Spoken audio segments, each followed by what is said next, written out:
In today's conversation, we're going to be chatting to Regina Huber, all the way from France, an international coach talking to us about showing up with power and authenticity. Let's take a listen.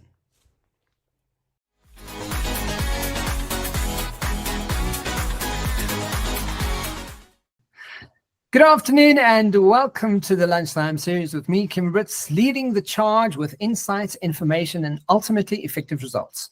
Joining me in today's show, we have, she's the CEO of Transform Your Performance.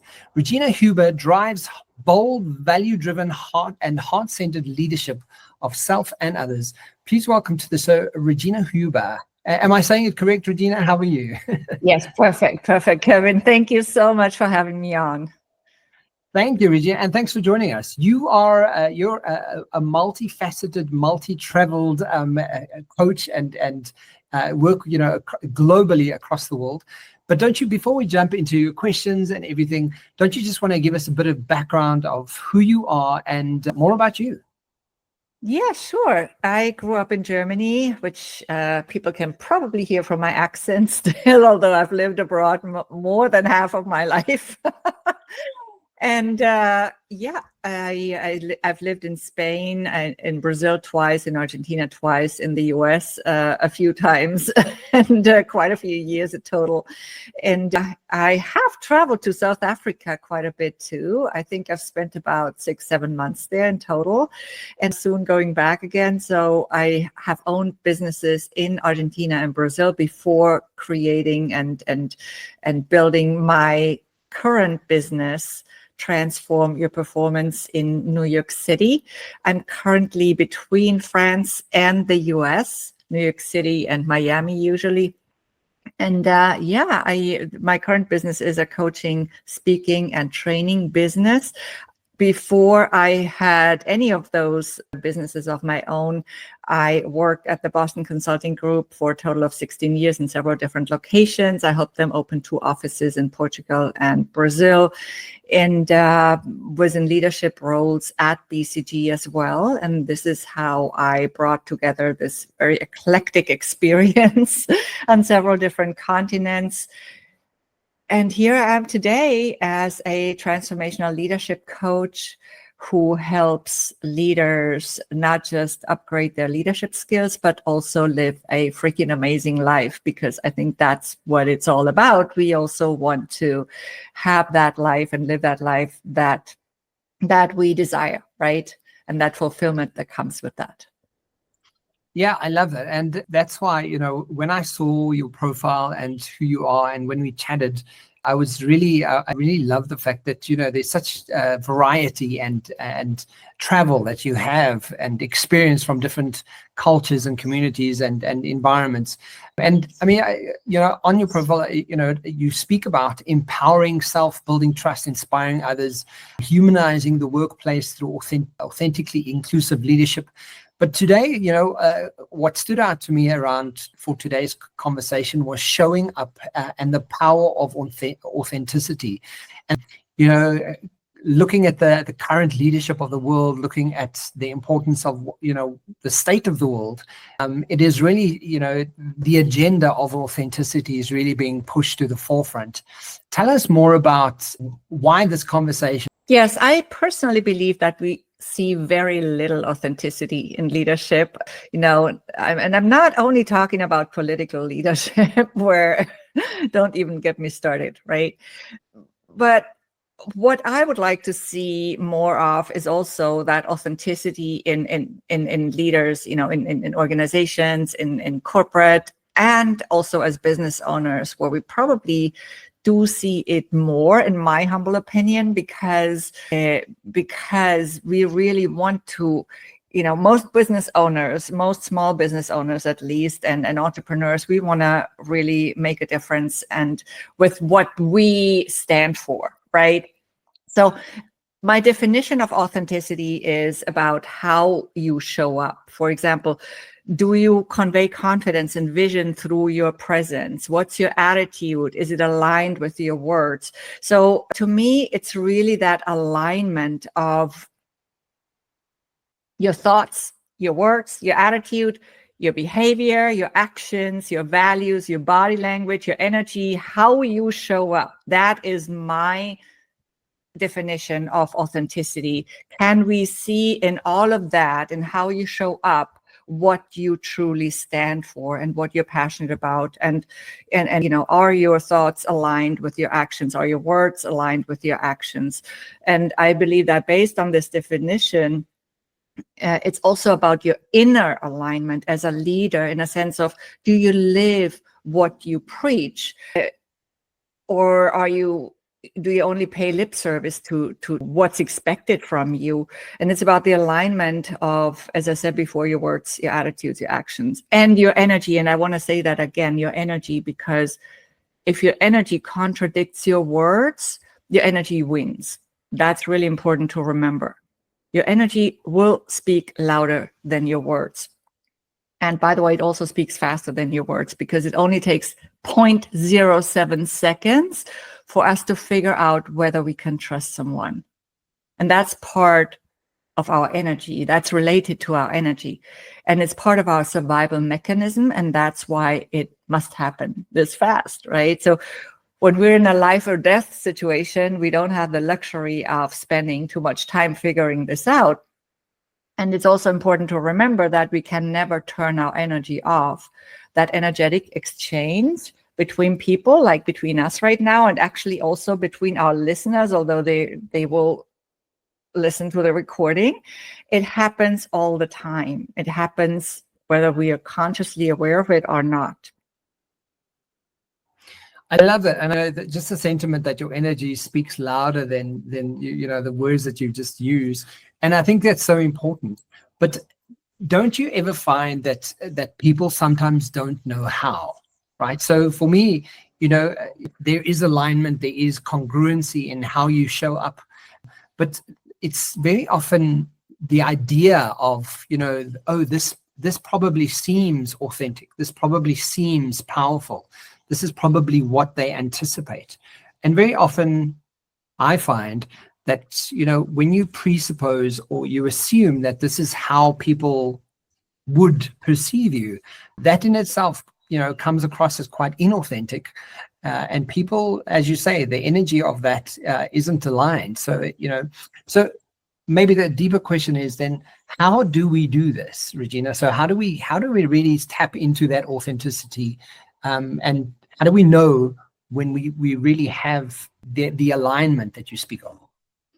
Well, first of all, I think it's important to receive feedback, to request feedback, like from our team, for example, and from other stakeholders that we interact with. It gives us a better idea of whether our perception of ourselves and our behavior is aligned with other people's perception or not, right? Because sometimes we think we need to show up in a certain way to come across as authentic and as honest and all these things that we want to come across as, but we try too hard. And when we try too hard, it can also seem inauthentic. So what's really also important or useful, I would say, is to prepare energetically for specifically situations that might challenge us a bit or that we might feel nervous about, because nervousness can also, when it's excessive nervousness, it can hinder that authenticity. Now, when it is a bit of nervousness, it can sometimes actually even favor it, because people can see, oh, well, they are also human. They are not, because they are my boss or my manager, the leader in my group. They are not like that god or goddess that's above me. No, they are humans. So I think, it's also about being vulnerable. It's about allowing myself to admit that something I did might not have been the ideal thing, or maybe a decision that I made might have turned out to not be the best decision in a specific circumstance, and to really be able to step in front of whatever group I work with and say, look, I did this. I see now that this was not the best thing to do in that case. So I would like to rediscuss this, right? Or look, I really was triggered by something the other day, and I wish I hadn't reacted in that way.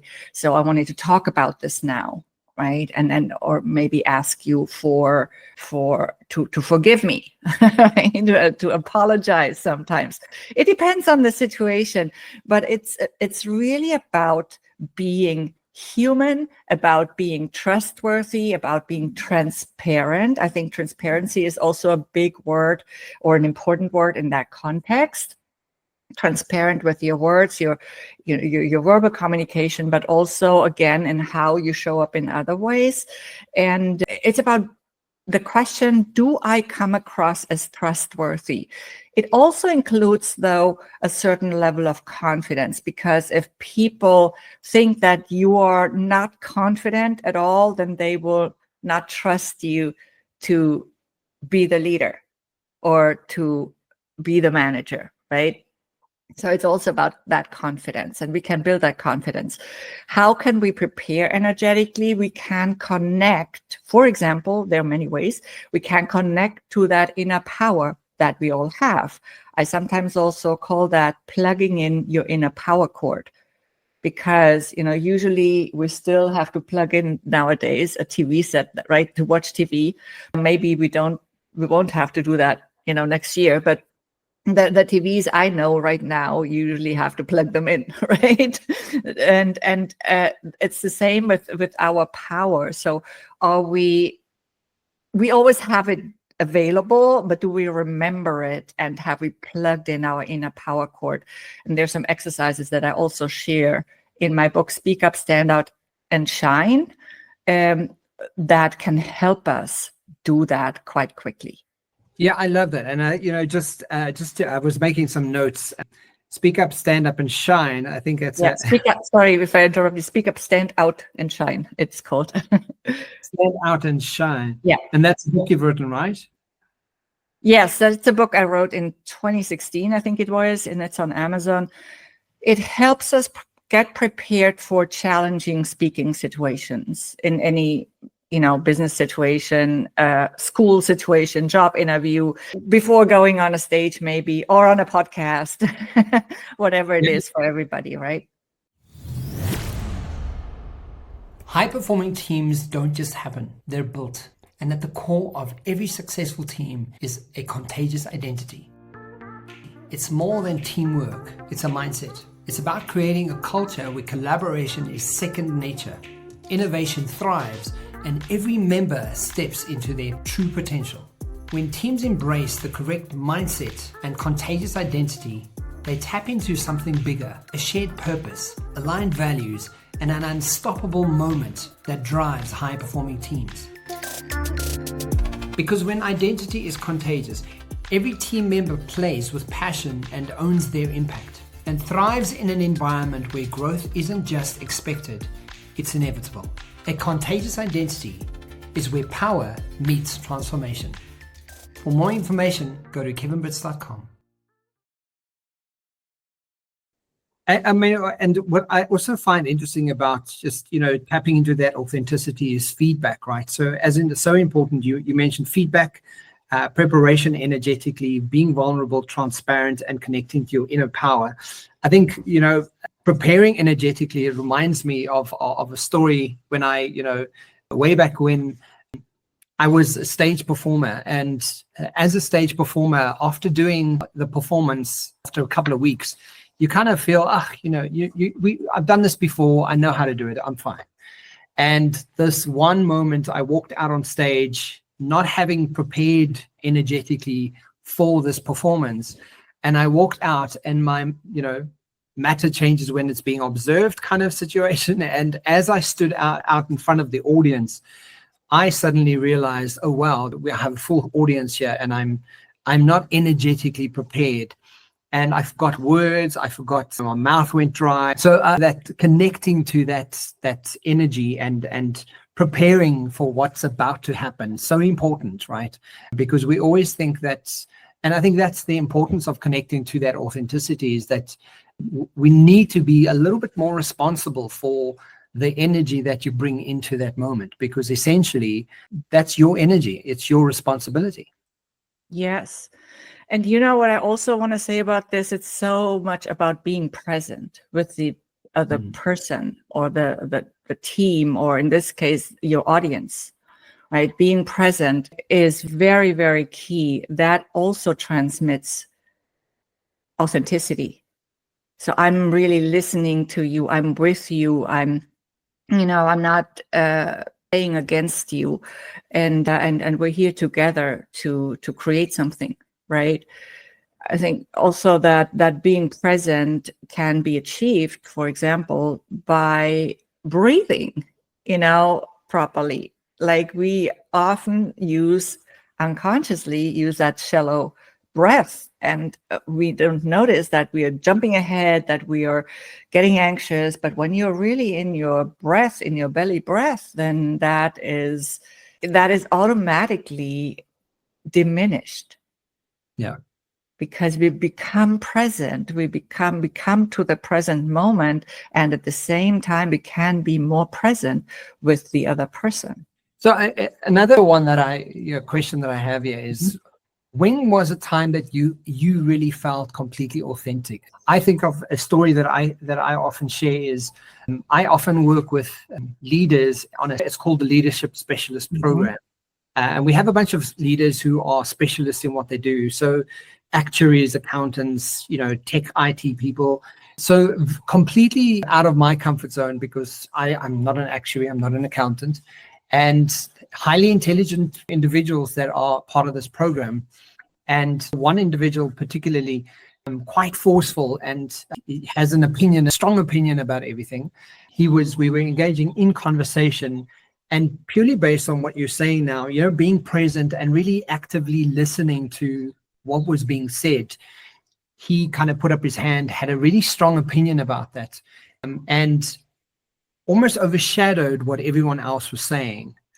And in the context of what we were busy doing, I felt like he was almost taking away from other people. And I interjected and I said, please remember that it's always about context and content, right? What the context of the situation is and what the content is about. When you're just making a sort of generalized statement because it is a belief system that you have based on your position you hold, that may be true to you, but that may not be true to everybody. So consider your context and content, right? And purely based on the fact that I intently listened, and I wanted to make sure that, instead of the moment being about him, the moment was for everybody. For me, that was a very defining kind of authentic approach to what I do for a living. And it was a sort of showcase that I really wanted to hold space for everybody and not let one person overshadow purely based on opinion or belief. And I think that in itself is also, for me, it's a good indicator of showing up authentically, is even in the face of when you're feeling slightly intimidated or fearful, or is this the right moment to say something? Being transparent and open and prepared with the energy of how do we make sure everyone is on the same page. I think that sort of leads to authenticity the whole time, because it may not always be comfortable, but definitely necessary, right? What are some of those pieces you can share with us that you can think of? Yeah, it's not always comfortable because not everybody has the same opinion, but do they really need to have the same opinion? Yes, we want to get to some common ground in business, usually, especially in negotiations, because otherwise we potentially get stuck. However, how can we bring in that also authentic opinion of everybody and make sure that everybody gets listened to? Right? Because yes, somebody might have a very strong opinion. It might overshadow other people's, especially if that person is more trained or more skilled or more just able to express their point of view in a more convincing way than other people. Sometimes it's also about communication skills in the end, right? But and to bring them back to a place where everybody can communicate, and everybody has the right to express their opinion and their perspective and their point of view at the same time. I think that's definitely important. Now, you also asked me when was a moment when I felt very authentic. So usually that happens for me when I am in, for example, in a speaking engagement, and I have created that setting for myself, which sometimes, somebody gives it to you, but that's not always the case. So sometimes you need to, to create it for yourself and build that trust with your audience. And you have been able to do that so that you now can also feel comfortable yourself to be who you are in your essence, right? And to express what you came to express, to share what you came to share, and to really grab that for inspiration in the most powerful way. I think those were some moments when I felt deeply authentic. I could also bring you a completely different example out from outside of business. Sometimes it happens in dance. I love to dance.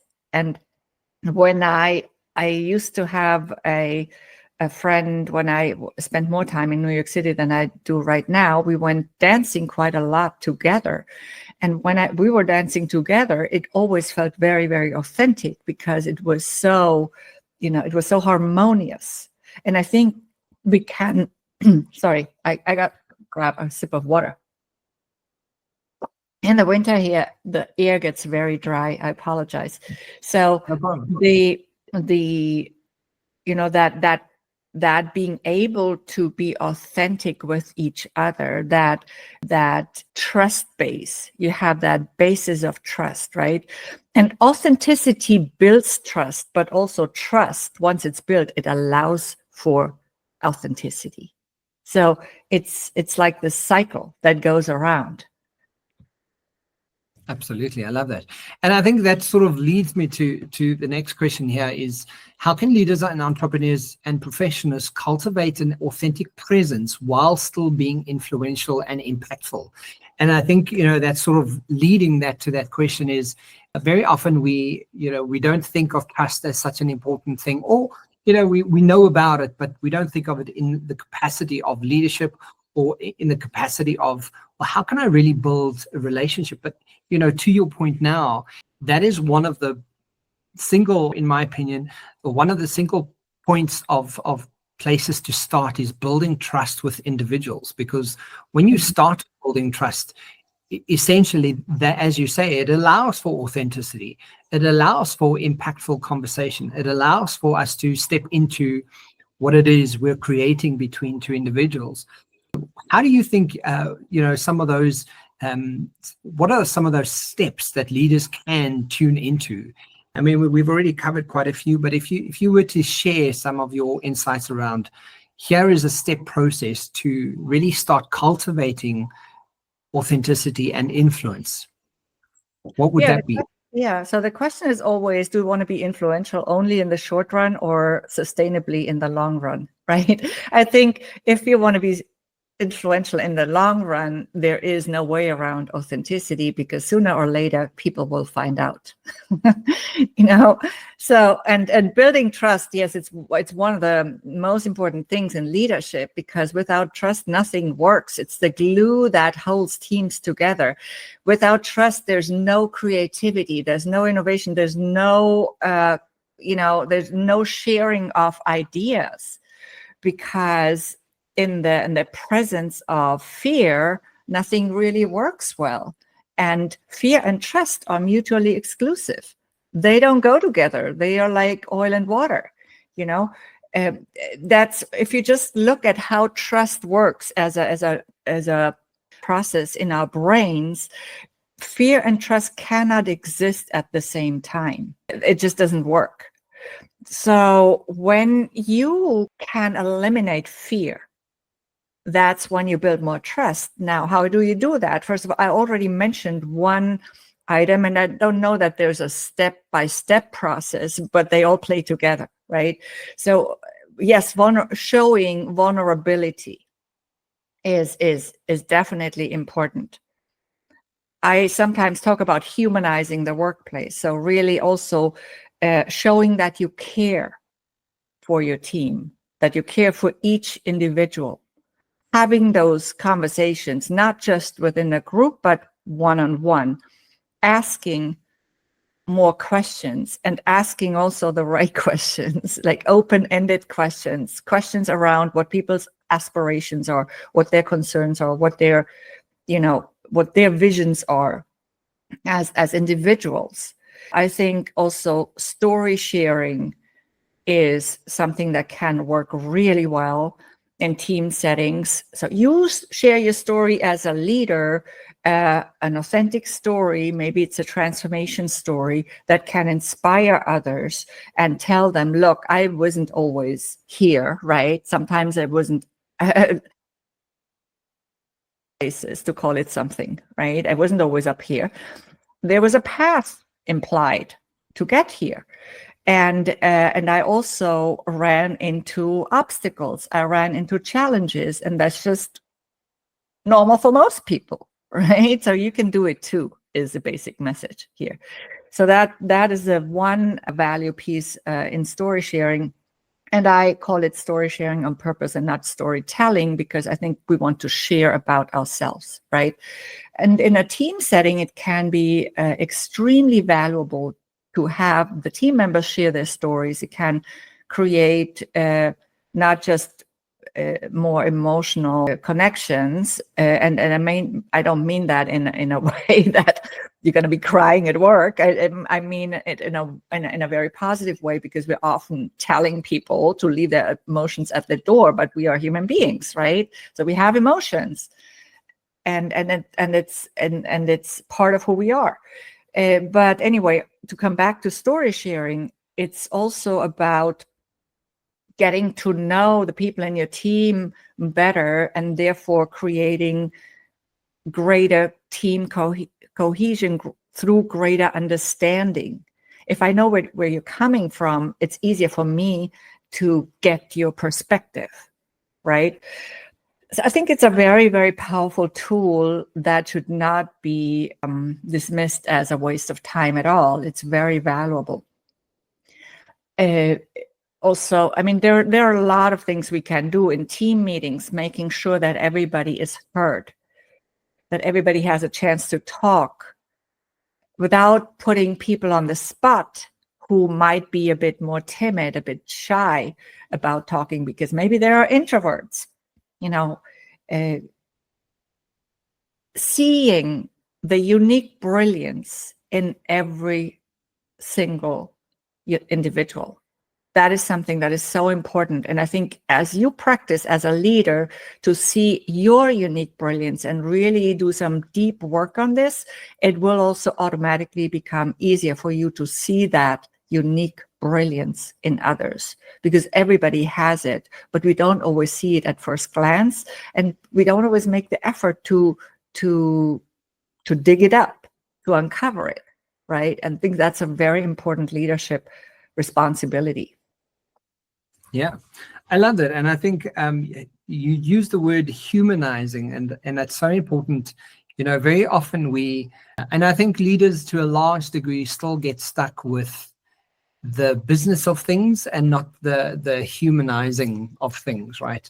And we forget that, people have stories, people have lives, people have problems, and sometimes it's not a case of saying, oh, well, let's unpack your problems, but just maybe having that simple recognition that, like you, I too have a life, and I too sometimes struggle. So it's finding that humanizing, and I think, as you say, story sharing, such a powerful way of just getting to know people.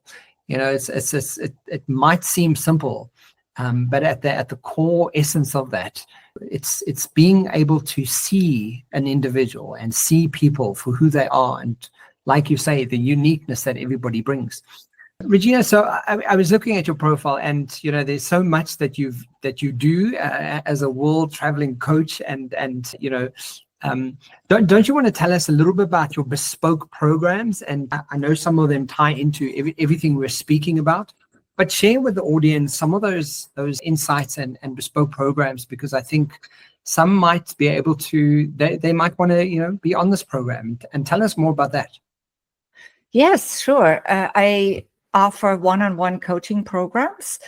They are built upon the framework that I call the Thriving Leader Formula, and you can read up on that on my website.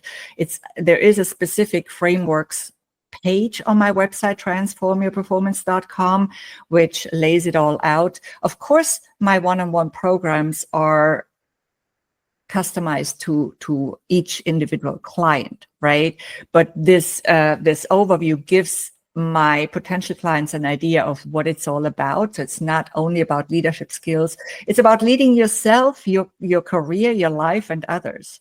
Whatever you need in that particular moment or think you need, and then we'll see, what else I can give you on your way. So yes, that's one of the frameworks. And then I also offer trainings on demand around my other frameworks, as well as speaking engagements, talks, and presentations. And the frameworks are also on that. Those other frameworks are also on that same page. One of them is called Powerful Leadership Transformation. This is really mostly about self-leadership, which is the basis for any leadership of others, or at least any authentic and sustainable leadership of others. And then there's another one which is more focused on really building happier and more engaged teams, so raising team engagement particularly as well. And that is called the New Paradigm Leadership. It includes heart-centered leadership, because I think that is often neglected as well. And it includes many other things that I think that we see too little of oftentimes. So yes, for example, all aspects of communication. Yes, verbal communication is very important. I use a powerful methodology which is called conversational intelligence, which is awesome for trust building, has a lot of amazing tools. And then there are also the other aspects of communication, which we must not neglect. And that's why I included those there as well.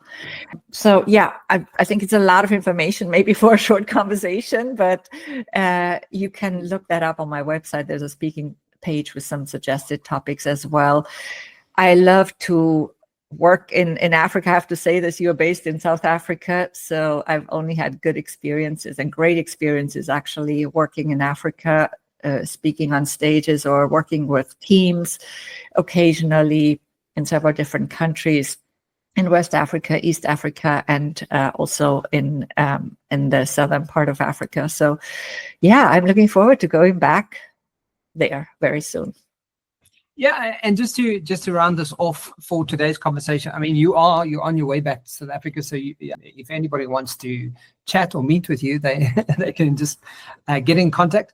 But I mean, so as a traveling coach, obviously you do a lot of remote work, but also travel extensively to clients and to do all the talking and speaking and training engagements that you do. Do you think that ties into your authenticity as as a leader? And if you could summarize today's conversation, what would that be for us, and why are we sharing this message today? Yes, my background is very eclectic, right? As you just mentioned again.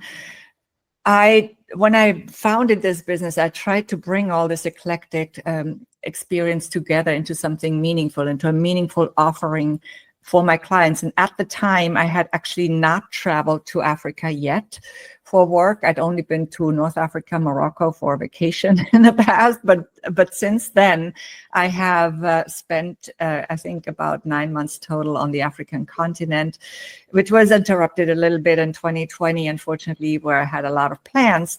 I love working there because it gives me that additional richness. And what I have found also in my coaching business, that I naturally attract very diverse coaching clients, which makes it a lot of fun for me.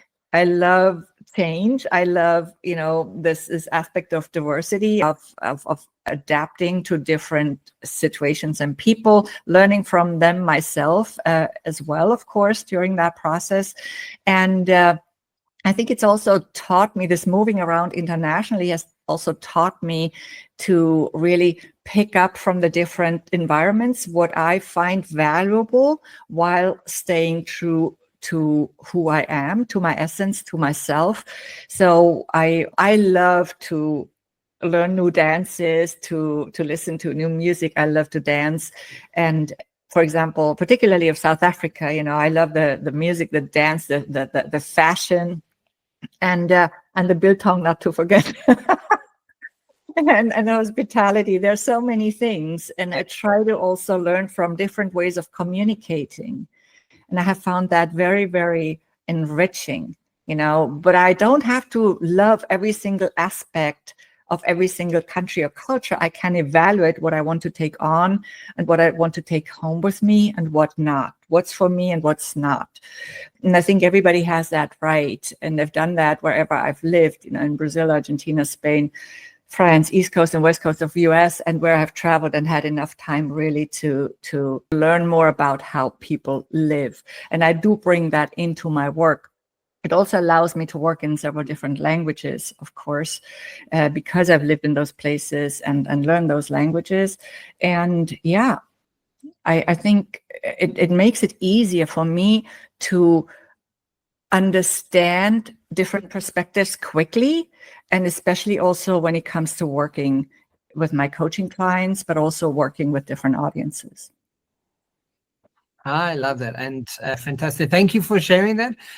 Guys, she's the CEO of Transform Your Performance, and if you want to check that out, we will have the links in the description boxes below. Regina Huber, all the way, I don't know where you are currently. You're in... I'm in France right now. Yeah. France. Yeah. Yes, there we go. Yeah. All the way from France. Thank you for joining us, and thank you for spending some time on this topic. I really appreciate you being here. Well, thank you so much for having me on. I look forward to welcoming you on my podcast, Rise to Lead, very soon. We got to set that up. Yes, I'm excited to be there. And guys, please remember to like and share the Lunchtime Series every Wednesday and Thursday right here for myself and Regina. Regina, thank you for being here, and I will chat to you soon.